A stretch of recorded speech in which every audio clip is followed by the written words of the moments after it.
हाय दोस्तों, कैसे आप उम्मीद करते हैं कि आप अच्छे होंगे और आपकी तैयारी बहुत ही अच्छी चल रही है। दोस्तों आज फिर हाजिर एक नई क्लास के साथ और आज की क्लास में हम नंबर सिस्टम, जो हमारा नंबर सिस्टम संख्या पद्धति चैप्टर होता है, उसका हम टेस्ट लेंगे। नंबर सिस्टम चैप्टर का हम टेस्ट लेंगे और इस टेस्ट में पूरे आपके 20 क्वेश्चन होंगे दोस्तों, जो सभी क्वेश्चन आपके नंबर सिस्टम चैप्टर से होंगे, संख्या पद्धति से होंगे।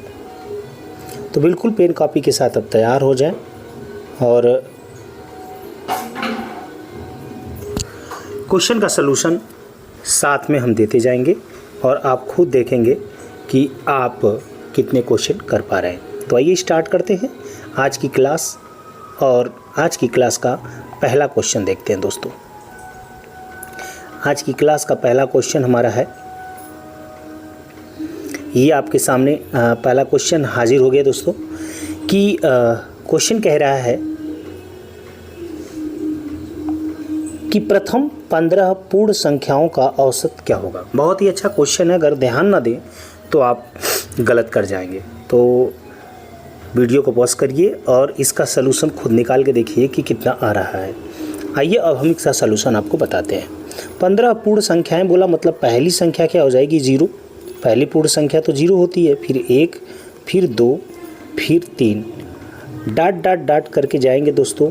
जब इसमें हम 14 तक पहुंचेंगे तो हमारी टोटल 15 संख्या हो गई। इसका मतलब अगर हम सूत्र लगाएं आपका प्रथम n प्राकृतिक संख्याओं का, तो 1 से लेकर 14 तक की संख्याओं का योगफल का फार्मूला लग जाएगा। तो क्या होता है प्रथम n प्राकृतिक संख्याओं का योगफल सूत्र, जहाँ तक हमको निकालना होता है। अगर 1 से 14 तक निकालना है दोस्तों तो 14 ले लेंगे, 14 से 1 ज़्यादा का इसमें गुणा कर लेंगे मतलब 15, और इसमें 2 से भाग दे देंगे। यहाँ हो जाएगा 2 सत्ते 14, यही हो जाएगा 15 सत्ते 105।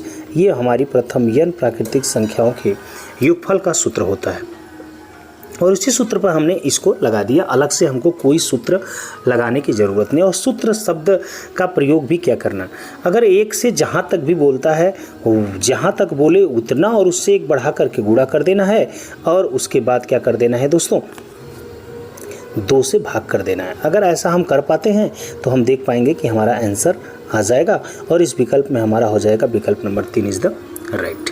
आइए नेक्स्ट क्वेश्चन की तरफ चलते हैं और नेक्स्ट क्वेश्चन भी हम देखते हैं। दूसरा क्वेश्चन आपके सामने दोस्तों हाजिर है। ये दूसरा क्वेश्चन आपका देखिए क्या है, थोड़ा इसको समझने की कोशिश करिएगा। बड़ा प्यारा सा ये भी क्वेश्चन है, कई बार परीक्षाओं में पूछ चुका है। कह रहा है कि दाशमिक प्रणाली में 4 अंकों की कुल कितनी संख्याएं होती हैं। ध्यान दीजिएगा, दाशमिक प्रणाली का मतलब होता है डेसिमल सिस्टम। डेसिमल सिस्टम में कुल 4 अंकों की कितनी संख्याएं होती हैं। जब भी ऐसा आपसे प्रश्न पूछा जाए, जितने अंक का पूछा जाए, 4 अंक का पूछा जा रहा है, इसलिए मैं आपको बता दूं कि 4 अंक की सबसे बड़ी संख्या ले लीजिएगा। देखिए यहाँ पे मैं लिख नहीं रहा हूँ, आप लिख लीजिए 4 अंक की सबसे बड़ी संख्या, और इसमें से 4 अंक की बोला तो 3 अंक की सबसे बड़ी संख्या घटा दीजिए। 3 अंक की सबसे बड़ी संख्या घटा दीजिए, आपको बड़े आराम से पता चल जाएगा कि हमारे डेसिमल सिस्टम में 4 अंक की कुल कितनी संख्याएं होती हैं। जो आपके सामने आंसर के रूप में आया है वही आपका आंसर है। 9000 आपका आंसर हो जाएगा दोस्तों। हम आगे की तरफ बढ़ते हैं और क्वेश्चन नंबर 3 को देखते हैं। क्वेश्चन नंबर 3 हमारे सामने उपस्थित हुआ। ये क्वेश्चन नंबर 3 क्या है, इसको ज़रा देखिएगा। ये क्वेश्चन नंबर 3 को ध्यान से देखेंगे, हम अच्छे से समझेंगे इसको। ये क्वेश्चन नंबर 3, 2 संख्याओं का योग दिया है 600, उनका अंतर दिया है 240, छोटी संख्या पूछ रहा है दोस्तों। देखिए दोस्तों, जब 2 संख्याओं का योग दे और अंतर दे और छोटी और बड़ी 2 ही संख्या पूछ सकता है। एक छोटी पूछेगा,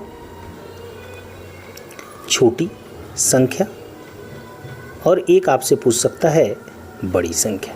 चलिए, एक आपसे क्या पूछ सकता है, बड़ी संख्या। ध्यान से आप समझिएगा बात को, बड़ी संख्या।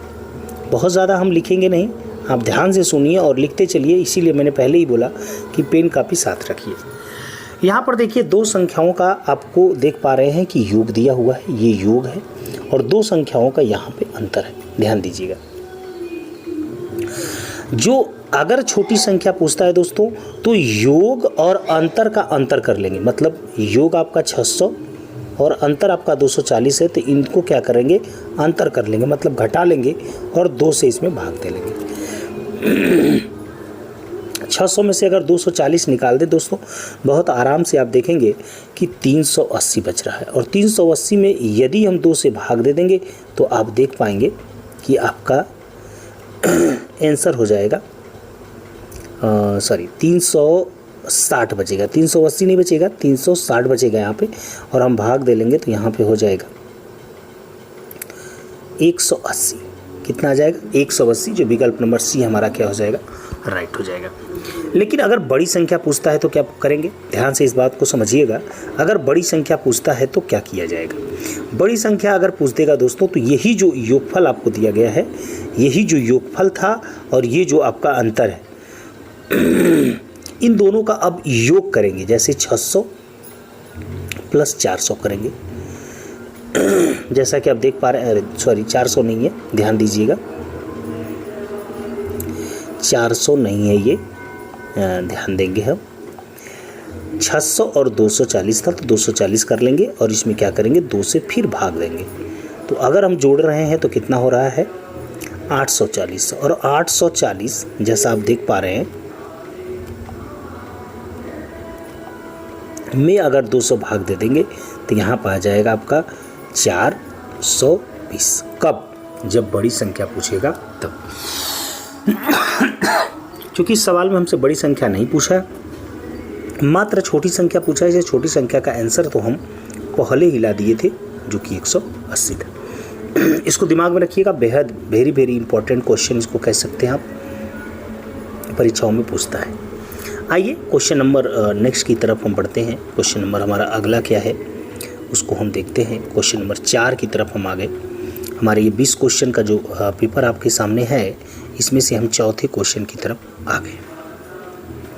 चौथा क्वेश्चन कह रहा है कि 4 अंकों की बड़ी से बड़ी संख्या क्या होगी जो 95 से पूर्णतः, ध्यान दीजिएगा, 4 अंकों की बड़ी से बड़ी संख्या क्या होगी जो 95 से पूर्णतः विभाजित होगा। तो 4 अंकों की बड़ी संख्या क्या होती है, ध्यान दीजिएगा, 9999। और कह रहा है 95 से कट जा। ठीक है भाई, 95 से भाग दे लेते हैं। 9 एक कम, अरे 95 एक कम 95, और घटाने की कोशिश हमने किया यहाँ से, तो ये बच गया 4 और यहाँ पे 0। ऊपर से हमने 9 को उतारा, भाग तो जाएगा नहीं, 0 बार गया, यहाँ पे 0 0। जब भाग न जाए तो इसका मतलब 0 बार जाएगा। ये तो हम कभी कह ही नहीं सकते कि भाग नहीं जाएगा। ठीक है, तो यहाँ पर इस भाग को समझने की भी ज़रूरत है। अब ऊपर से हमको 9 उतारने का आदेश मिल गया। अब 95 से 499 में हमको भाग देना है, जो कि भाग हमारी 5 बार जाएगी। 5 पचे 25 को 5 होता है, 5 9 45, 2 47 होता है।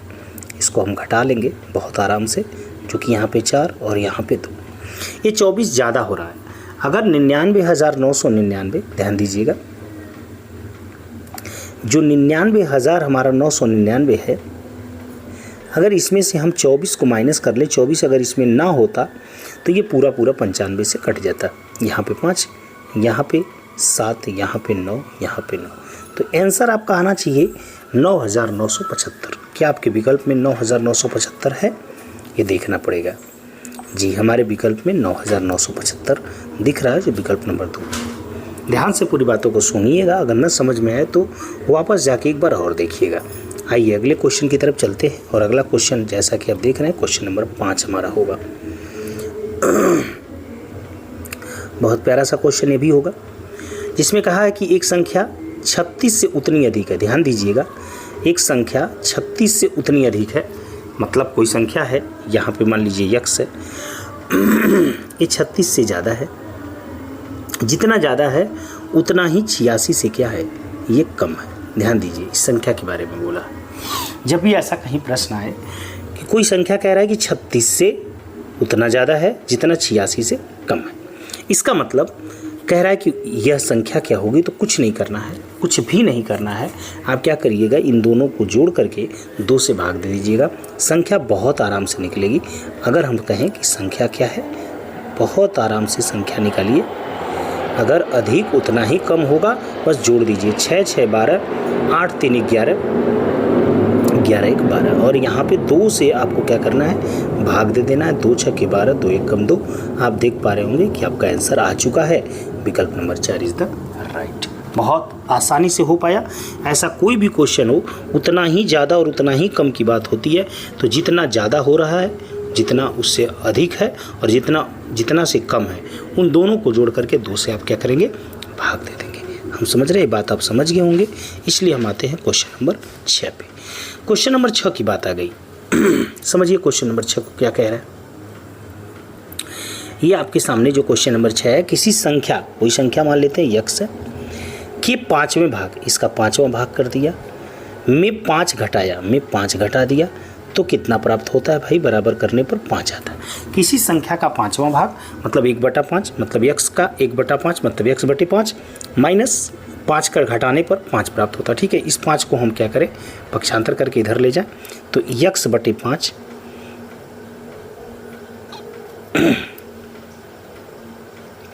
बराबर हमारा यहाँ पे क्या हो जाएगा, ये 5 है, ये 5 ऑलरेडी जाके 5 5 कितने हो जाएंगे, 10। तो यहाँ पे हमारा हो जाएगा x इज इक्वल टू, मान लीजिए अभी इसको रहने देते हैं, बराबर 10। ठीक है, यहाँ पे हम लिख सकते हैं कि x बराबर, अब इस 5 का इसमें क्या जाके गुणा हो जाएगा। अब बात समझ रहे होंगे। तो यहाँ पे हो सकता है 10 गुणते 5, तो ये आ जाएगा x इज इक्वल टू कितना, 50। मतलब वो संख्या क्या है, 50 हो जाएगी। हाँ, वो संख्या क्या हो जाएगी हमारी, 50 हो जाएगी। और 50 हमारे विकल्प में होगा भी कहीं, बिल्कुल होना चाहिए है। विकल्प नंबर 3 इज द राइट। ये बात आप समझ पाए होंगे। आइए अब नेक्स्ट क्वेश्चन की तरफ चलते हैं। और नेक्स्ट क्वेश्चन हमारा क्या है, क्वेश्चन नंबर 7 होगा। ठीक है, क्वेश्चन नंबर 7 को देखते हैं। बड़ा अच्छा सा क्वेश्चन है और मुजबानी आंसर आप दे सकते हैं।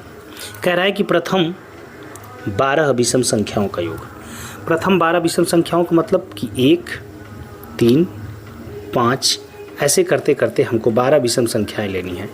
ऐसा अगर कभी कहता है आपसे दोस्तों, तो ध्यान दीजिएगा।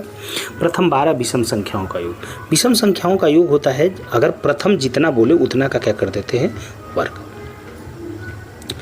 यानी प्रथम एक तरह से कहिए 12 बोला है तो प्रथम लिखना चाहेंगे लिख सकते हैं। वैसे आंसर आपका आ चुका है। प्रथम 12 विषम संख्याओं का योग। प्रथम से बोलेगा जितनी भी संख्या आपको क्या कर देना है, केवल उसका वर्ग कर देना है। तो 12 का वर्ग कितना होता है, आप सबको पता है, संख्याओं का योगफल। मुजबानी आंसर कर पाएंगे। 12 का वर्ग आप सबको ऑलरेडी याद होगा, 12 का वर्ग 144 होता है। तो 12 का वर्ग 144 आपका आंसर आ जाएगा, जो विकल्प नंबर 1 में दिया गया है, राइट हो जाएगा। आसान क्वेश्चन। आइए अगेन नेक्स्ट क्वेश्चन की तरफ चलते हैं। ये सारे के सारे क्वेश्चन आप के एग्ज़ाम में पूछे जाने वाले हैं, बहुत ध्यान से देखिएगा। अगला एक बड़ा सा क्वेश्चन है, उसको बहुत ध्यान से देखेंगे। देखिएगा, एक संख्या को जब 3 गुनी किया जाता है, कोई संख्या उसको 3 गुनी करते हैं तो वह वर्ग हो जाती है, और जब उसे भाग देते हैं तो भी वह एक वर्ग हो जाती है। वाह, क्या बात है। तो वह संख्या का मतलब वो संख्या इसी विकल्प में से चारों में से कोई है। ध्यान दीजिएगा, प्रश्न को समझिए। प्रश्न कह रहा है कि जब किसी संख्या का, एक संख्या का 3 गुना किया जाता है तो वर्ग हो जाती है। 24 का 3 गुना 72 जो कि वर्ग नहीं है। 18 का 54 जो कि वर्ग नहीं है। 27 का 81 एक वर्ग है। 12 का 36 ये भी एक वर्ग है। अब कह रहा है जब उसे भाग देते हैं, भाग देते हैं का मतलब उस संख्या में 3 से भाग देते हैं। ठीक है, 3 गुना और 3 से ही भाग। जब हम 27 में सोचिए 3 से अगर भाग देते हैं तो कितना हो जाता है, 9। और अगर 12 में 3 से भाग देंगे तो 3 चौक को क्या हो जा रहा है, 12 हो जा रहा है। बहुत ध्यान से बात को समझिएगा, प्रश्न फंसाने वाला आ गया। कह रहा है कि एक संख्या को जब 3 गुना करते हैं तो वह वर्ग हो जाती है, और जब उसे भाग देते हैं, समझ रहे हैं, जब उसे भाग देते हैं 3 गुना कर दिया तो वर्ग हो गया। 12 3 36, 27 3 81 दोनों के दोनों क्या हैं, वर्ग हो जाते हैं। बात समझ रहे हैं। दोनों के दोनों क्या हो गए, वर्ग हो गए। अब उसके बाद कह रहा है कि और जब उसे भाग देते हैं तो भी वह एक वर्ग हो जाता है, वह संख्या क्या हो सकती है। ठीक है, अब भाग देते हैं, जब हम भाग दे रहे हैं 27 में तो 3 9 27 आ रहा है, 9 एक वर्ग है। यहाँ पे 12 में भी भाग दिया जा रहा है, 4 आ रहा है, ये भी एक वर्ग है। समस्या हमारी फंस गई कि हमारा आंसर कौन हो जाएगा भाई। अब दोनों तो लागू हो जा रहा है, अब ये 27 के साथ भी लागू हो रहा है, ये 12 के साथ भी लागू हो रहा है। तो ऐसा तो नहीं हो सकता कि दो विकल्प हमारे राइट हो, तो कहीं ना कहीं सवाल हमारा मिस्टेक हो सकता है। जी, सवाल मिस्टेक हो सकता है। इसलिए हो सकता है कि अब दो विकल्प सही हो गए तो दो विकल्प सही हो गए तो हो नहीं सकता। अगर चूंकि पहले जो विकल्प आया अगर इस आधार पे देखें तो 27 हमारा राइट आंसर हो सकता है, लेकिन 12 पर भी वो सभी नियम लागू हो रहे हैं कि वह संख्या जब तीन गुनी कर रहे हैं तो 27 का 81 आपका आ रहा है और 12 का 36 आ रहा है, देख पा रहे हैं। और जब उसे भाग दिया जाता है तो भाग किससे देना, 3 से ही भाग देने की बात होगी यहाँ पर, क्योंकि क्लियर तो नहीं है थोड़ा, लेकिन सेंटेंस से यही लग रहा है। वर्ग किया जाता है तो वर्ग हो जाता है, और जब 3 से भाग देंगे तो दो विकल्प यहाँ राइट नहीं हो सकता। तो थोड़ा सा ये क्वेश्चन आपका पेपर में आए तो कंफ्यूज जरूर करेगा कि दो विकल्प कैसे, लेकिन लगाने का नियम यही है और 27 और 12 दोनों आंसर सही हो रहा है। तो आइए दोस्तों आगे की तरफ बढ़ते हैं और अगले क्वेश्चन को देखते हैं। अगला क्वेश्चन हमारा क्या है, क्वेश्चन नंबर 9 की तरफ आ गए हम। क्वेश्चन नंबर 9 को देखेंगे ध्यान से। हम क्वेश्चन नंबर 9 को हम देखने वाले हैं। क्वेश्चन नंबर 9 क्या कह रहा है, एक संख्या जो कि यहाँ पे दी गई है 36,490 है। 36,000, ध्यान दीजिएगा, 36,490। अब बात समझिए, कह रहा है अंक 6 और 9 को परस्पर बदल दिया। देखिए बदल के हम इधर लिखने जा रहे हैं, ध्यान दीजिए। 3 6 की जगह 9 ला दिया, 4 और 9 की जगह 6 ला दिया, 0। अब देख पा रहे होंगे ये हो गया 39,460। चूँकि ये बड़ा है, अब अंतर बोल रहा है, किनका अंतर बताइए, तो पहले वाली संख्या को ला करके इसमें से घटा देते हैं, 36,490। अगर हम घटाते हैं तो यहाँ पे 0 पाएंगे, 16 में से 9 जाता है 7, यहाँ पे बच जाएगा 3, तो 13 में से 4 जाएगा 9, यहाँ बचेगा 8, 8 में से 6 जाता है 2, 2970 हमारा आंसर आ रहा है। क्या आपको नज़र आ रहा है कहीं 2970? विकल्प नंबर 3 इज़ द राइट। देख पा रहे होंगे विकल्प नंबर 3 आपका क्या हो जा रहा है, राइट हो जा रहा है, 2970। तो हम समझ रहे हैं, ये भी बात आपको समझ में आ गई। आइए दोस्तों अगले क्वेश्चन की तरफ पढ़ते हैं। हम बहुत ज़्यादा इस पे जोर नहीं दे रहे हैं क्योंकि ऑलरेडी हम ये पढ़ा चुके हैं आपको चैप्टर, और बहुत अच्छे से इसको बता चुके हैं, इसकी वीडियो भी आप तक पहुँची है। इसलिए चैप्टर पढ़े होंगे तो क्वेश्चन का जवाब देने में ज़रा भी प्रॉब्लम नहीं हो रही। 5 अंकीय सबसे बड़ी विषम संख्या जो अंकों 3, 5, 7, 9 तथा 0 से बनाई जा सकती है। 5 अंकी, पहले 5 अंकी, वो भी प्रॉब्लम इसमें क्या, विषम। तो पहले 5 अंकी हम बड़ी संख्या इससे बनाते हैं। तो 9 बड़ा है, सबसे बड़ा है, तो इससे सबसे पहले, फिर 7, फिर 5, फिर 3, फिर 0। किसी भी दिए गए अंक से अगर बड़ी संख्या बनाती हैं तो उसे हमें किस क्रम में सजाना होता है, अवरोही, जिसको कहते हैं डिसेंडिंग आर्डर, मतलब घटते क्रम में। बड़ी संख्या बनानी हो तो घटते क्रम में, मतलब सबसे बड़ा पहले उससे छोटा। लेकिन ये जो संख्या बनी है ये विषम तो नहीं है, क्योंकि इकाई अंक पर 0 है तो सम हो जाएगा। इसलिए मैं क्या करता हूँ कि इस संख्या को फिर से एक बार विषम बनाने की कोशिश करता हूँ और बड़ा से बड़ा बने। देखिए यहाँ पे 5 को यहीं पे, अब हम लास्ट के दोनों डिजिट में बदल देते हैं। 0 को पहले कर देते हैं, 3 को बाद में कर दिया, यह एक विषम संख्या हो जाएगी क्योंकि इकाई अंक पर 3 हो गया। 97,503 विकल्प नंबर 3 इज़ द राइट। चलिए इस तरह से हमारे 10 क्वेश्चन तो हो गए, हाफ हमने कर लिए। आइए 11 पे भी चलते हैं। 11वां क्वेश्चन हमारा क्या है, इसको थोड़ा ध्यान दीजिएगा। 11 क्वेश्चन विभाजिता का रूल है, ध्यान देंगे, आसान सा क्वेश्चन है। 9 से विभाजिता की बात है। यहाँ पे 34 दिया गया है, देखिए 34 है, फिर यहाँ पे खाली स्थान है, फिर यहाँ पे 24 है। ये ऐसा है कि 9 से कट जाए। तो आपको मालूम है अगर अंकों का योग 9 से कटेगा तो संख्या भी 9 से कटेगी। तो अंक का योग यहाँ पे 4 3 7, 7 2 9, 9 4 13 और ये प्लस खाली स्थान, ध्यान दीजिएगा। तो 13 में ऐसा क्या जोड़ दें कि 9 से कटने वाला आ जाए। जोड़ 9 से कटेगा तो संख्या भी कटेगी। तो 13 में अगर हम 5 जोड़ दें तो 13 5 होता है 18 और 18 9 से कट जाता है। इसका विकल्प नंबर 3 हमारा राइट हो जाएगा। इसलिए यहाँ पे क्या भरा जाएगा 5 भरा जाएगा। आइए अब आ जाते हैं क्वेश्चन नंबर 12 पर। अब ये एक और विभाजिता का रूल आ गया। विभाजिता का रूल में ये है 11 से विभाजिता का नियम। यहाँ पे आप देख पा रहे होंगे 5 है, 6 है, खाली स्थान है, 8 है, 9 है, 1 है। मैंने आपको बार बार बताया है कि 11 से विभाजिता के नियम में एक एक अंक छोड़ के जोड़ते हैं। ऐसे देखिए ध्यान से, इसके आगे तो है नहीं, और जो बच गया उसको ऐसे जोड़ लेते हैं, एक एक अंक छोड़ के नीचे। जो ऊपर वाला जोड़ते हैं 5 खाली स्थान 9, तो 9 5 14। देखिए ध्यान से, ऊपर का आ गया 14 प्लस खाली स्थान। नीचे का भी दिखाता हूँ मैं। नीचे का आ जाएगा 6 8, 8 6 14 और 1 15। नीचे का जोड़ आ गया 15। देखिए आपको नियम बताया गया है कि ऊपर जो एक एक अल्टरनेट पे हमने जोड़ा है उसका जोड़, और जो नीचे अल्टरनेट पे है इनका जोड़, दोनों का जोड़ का अंतर किया जाता है। दोनों के जोड़ का अंतर या तो 0 आ जाए या तो 11 से कटने वाली संख्या, जैसे 11 आ जाए, 22 आ जाए ना, 33 आ जाए, 44 आ जाए, ऐसा। तो आप क्या देख पा रहे हैं कि ये तो 15 ठीक है। अगर ये भी 15 हो जाए तो 15 होने के लिए क्या है 1, तो 15 में से 15 चला जाएगा, 0 आ जाएगा और 11 से कट जाएगा। इसका मतलब यहाँ पे क्या भरा जाएगा 1। विकल्प नंबर 1 हमारा राइट हो जाएगा। हम समझ रहे हैं, आप समझ पा रहे होंगे। आइए, अगर कोई चीज़ ना समझ में आए तो कमेंट ज़रूर करिएगा। नेक्स्ट वीडियो में ये समझाने की कोशिश आपको की जाएगी। आइए, बड़ा अच्छा सा क्वेश्चन एक और है, अभाज्य गुणनखंड से रिलेटेड है।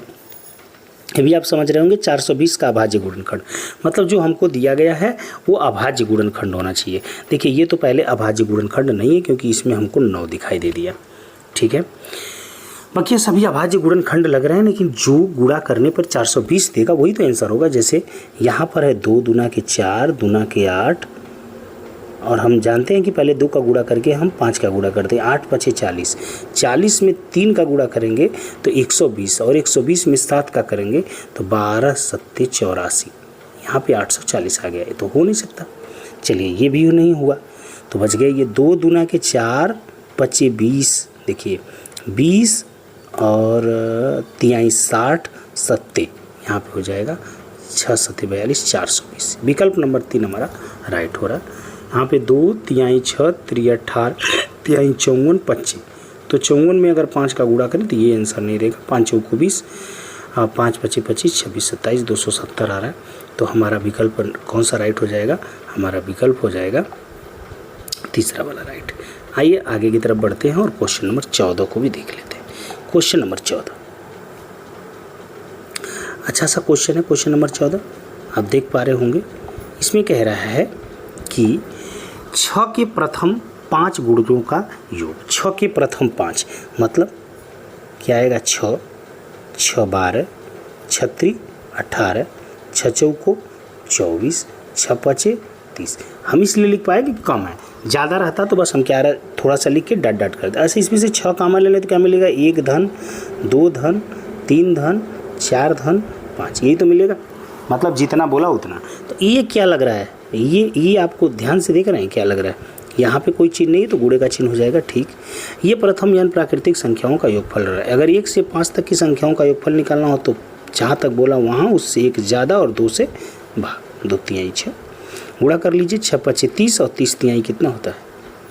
90। 30 तिहाई कितना होता है? 90। विकल्प नंबर 1 हमारा क्या हो जाएगा? राइट हो जाएगा। बहुत आराम से हम कर पाए। हमने यहाँ पर लिख पाया इतना। अगर ये ना भी लिखते तो भी काम बन जाता है, क्योंकि हमको मालूम है कि 6 के 5 गुणज बोल रहा है। तो हम क्या करें? 6 के ही गुणनफल है तो 6 को कॉमन ले लें और 1 से लेकर के कहाँ तक कि 5 तक की संख्याओं का योगफल चाहिए। तो ये प्रथम यन संख्या, आप जानते हैं प्रथम यन प्राकृतिक संख्याओं का योगफल का फार्मूला कि जितना बोलता है 5 तक बोला तो 5, 5 से 1 ज़्यादा 6 और हम 2 से काट दिए तो ये आ गया आपका 6 3 18 और 18 5 90, ये आपका 90 आंसर हो गया, विकल्प नंबर 1 राइट हो गया। आइए दोस्तों आगे चलते हैं और क्वेश्चन नंबर 15 देखते हैं। क्वेश्चन नंबर 15 आसान सा क्वेश्चन होगा, देखेंगे क्या है। सारे क्वेश्चन बहुत आसानी से लग रहे हैं, बट आप कितने आसानी से समझ पा रहे हैं ये तो कमेंट बताएगा आपका। प्रथम 10 अभाज्य संख्याओं का योगफल, देखिए प्रथम 10 अभाज्य की बात कर रहा है, ध्यान दीजिएगा। गुणनफल में इकाई अंक पर क्या आएगा इसकी बात है, ध्यान दीजिए। प्रथम 10 अभाज्य करेंगे तो 2 आएगा, 3 आएगा, 5 आएगा, 7 आएगा, 11 आएगा, ऐसे डाट आगे आएंगे, बहुत सारे आएंगे ना। लेकिन इसमें ध्यान से देखिए 2 तिहाई 6 5 30, जब गुणा किए तो एक बार इकाई अंक पर क्या आ गया 0। अब 0 का जिसमें भी गुणा करते जाएंगे अंत में क्या मिलेगा, इकाई अंक पर 0। इसलिए मुझे बहुत ज़्यादा गुणा करने की ज़रूरत नहीं है, विकल्प नंबर 4 पर टिक लगाना है कि हमारा आंसर 0 सही हो जाएगा। आइए दोस्तों अगला क्वेश्चन देखते हैं। क्वेश्चन नंबर 16 बहुत प्यारा सा क्वेश्चन है। क्वेश्चन नंबर 16 आसानी से हम जवाब दे पाएंगे। निम्नलिखित में से कौन अभाज्य संख्या है? अभाज्य वही होता है दोस्तों जिसके केवल 2 गुणनखंड होते हैं। इसको तो बहुत सारे गुणनखंड, ये 2 से भी कट जाएगा। ये 22 25 110 होता है तो हो ही नहीं सकता। ये भी देखिए आप 11 का वर्ग है, ये 11 से कट जाता है ना। एक और 121 के अलावा किसे कट जा रहा है, 11 से कट रहा है, जिसके भी 2 गुणनखंड हो जाएंगे। जो अपनी और एक के अलावा किसी और से कट जाएगा तो वो अभाज्य तो रहा नहीं। 123 भी 3 से कट जाता है तो ये भी अभाज्य नहीं रहा। 131 तब हमारा क्या हो जाएगा, अभाज्य संख्या हो जाएगा, और ये हमारा राइट आंसर है, विकल्प नंबर 4। आगे बढ़ते हैं। अभाज्य वही होता है जो अपने और स्वयं के अलावा किसी एक और स्वयं के अलावा किसी और से न कटे। तो ये तो अपने और स्वयं के अलावा किसी और से कट जा रहा है, इसलिए अभाज्य नहीं है। चूँकि ये भाज्य हो जाएंगे, आपका 110 जो है आप देख पा रहे हैं 110 भी भाज्य हो जाएगा, और 121 भी हो जाएगा, 123 भी हो जाएगा, और यहाँ पे 131 का केवल 2 होगा, क्योंकि ये 1 से कटेगा और 131 से कटेगा, और जिनके केवल 2 आपके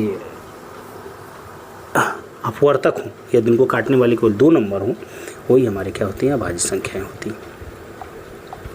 चलिए क्वेश्चन नंबर हम आ गए 17 पे। क्वेश्चन नंबर 17 भी देखते हैं, प्यारा सा क्वेश्चन है और ये इम्पोर्टेंट क्वेश्चन है, इसको समझिएगा।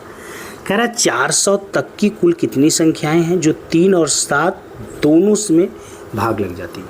तो हमको पहले पता करना होगा कि 400 में 3 से कटने वाली कितनी संख्या है। तो 1 से लेकर के 400 तक बोला है ना, 400 तक मतलब 1 से होगा।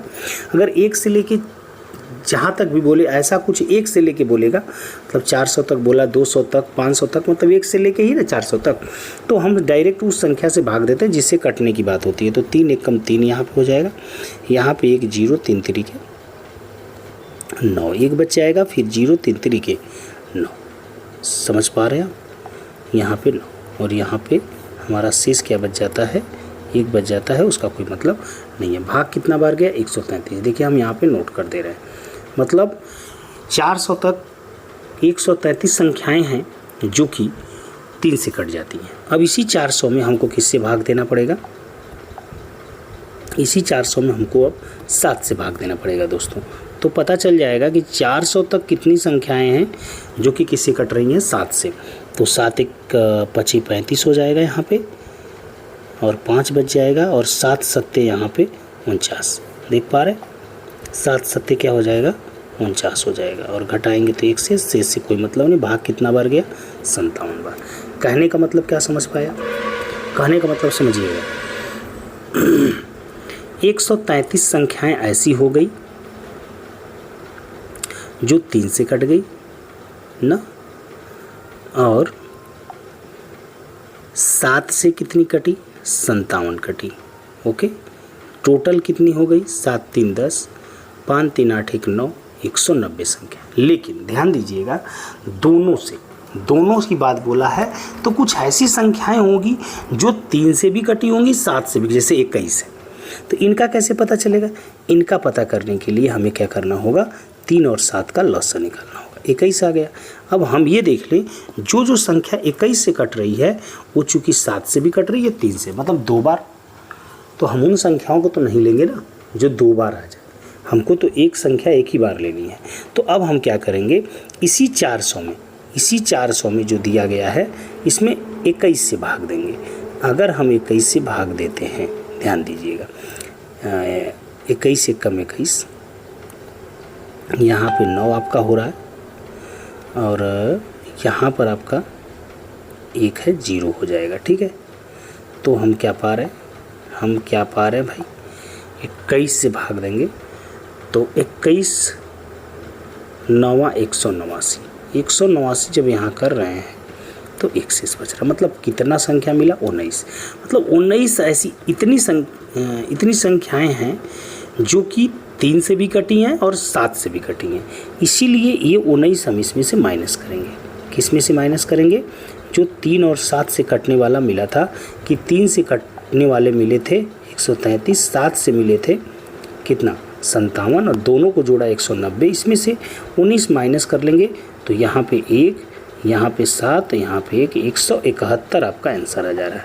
बहुत ध्यान से इस सवाल को चला के देखिएगा दोबारा, क्या आ रहा है आंसर 171, जो विकल्प नंबर 2 राइट हो जाए।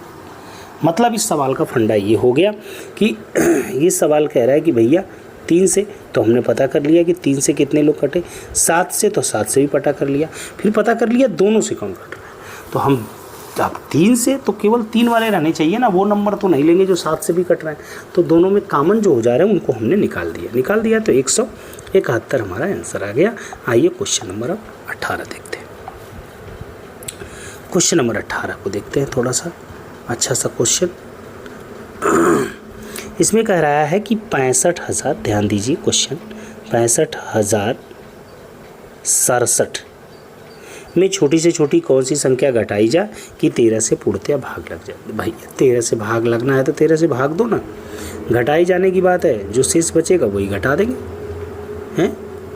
है कि नहीं। चलो भाग देते,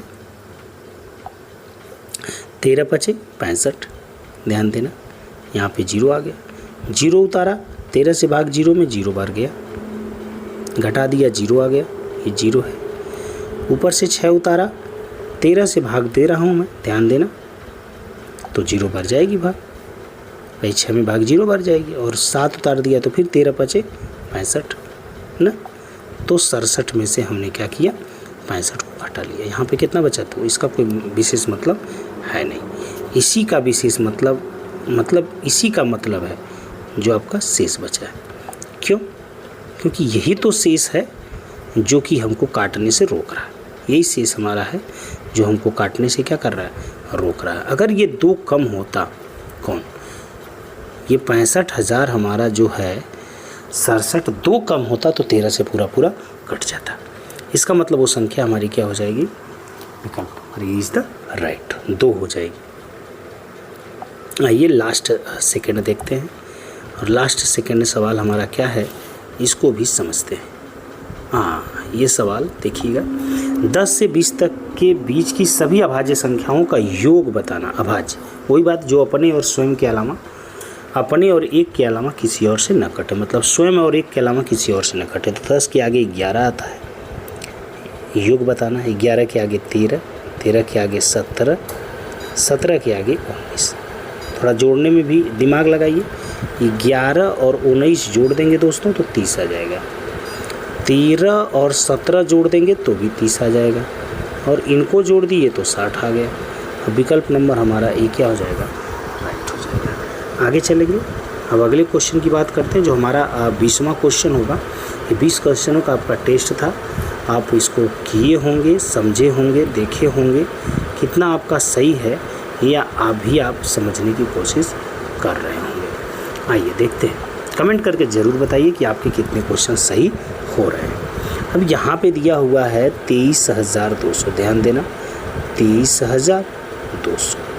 क्या कह रहा है कि 2 के स्थानीय मानों का अंतर, मतलब दोनों 2 के स्थानीय मान, 2 ये है तो इसका तो 200 होगा, वो स्थानीय मान मालूम है ना। जिस अंक का निकालना उसके बाद जितने अंक होते हैं उतना 0, जैसे इस 2 का निकालना है 2, इसके बाद 1 2 3 4 है तो 4 0 लगा दो, ये 4 0 लगा दिए, मतलब 20,000 हो गया। अब अंतर बोला है तो अंतर कर लेते हैं, कितना घटाना भाई 200, कोई बात नहीं, चलो घटा लेते हैं भाई, यहाँ पे 0, यहाँ पे 0, यहाँ पे 8, यहाँ पे 9, यहाँ पे 1, 19,800 विकल्प में कहीं है, जी है, विकल्प number D is the right. इस प्रकार से मैंने दोस्तों आपका टोटल 20 क्वेश्चन बता दिया, और आप कमेंट करके हमें बताएं कि 20 में आपके कितने जा रहे हैं, 20 में आपका कितना नंबर जा रहा है, 15, 17, 19। अगर 15 से ऊपर जा रहे हैं तो आप ठीक हैं, अभी समय है इसलिए बोल रहा हूँ, वरना 18 से ऊपर नंबर होनी चाहिए। अगर 15 आप जा रहे हैं तो यहाँ से आप समझ सकते हैं कि किस ठीक है, और इसके ऊपर जाते हैं तो ठीक का आपका परसेंटेज बढ़ता चला जाएगा। चूँकि अभी स्टार्ट है, अभी समय आपके पास है, इस वजह से बोल रहा हूँ, अभी आप सुधार कर सकते हैं। तो ध्यान दीजिएगा, 15 जा रहा है कि 16 जा रहा है कि 17 जा रहा है कि 18 जा रहा है कि 19 जा रहा है। कुछ लोग 20 में 20 होंगे, तो कितने लोग 20 में 20 हैं ये भी जाने जाएंगे आपके कमेंट के द्वारा। तो आज के लिए इतना ही, नेक्स्ट क्लास में मिलेंगे। जय हिंद दोस्तों।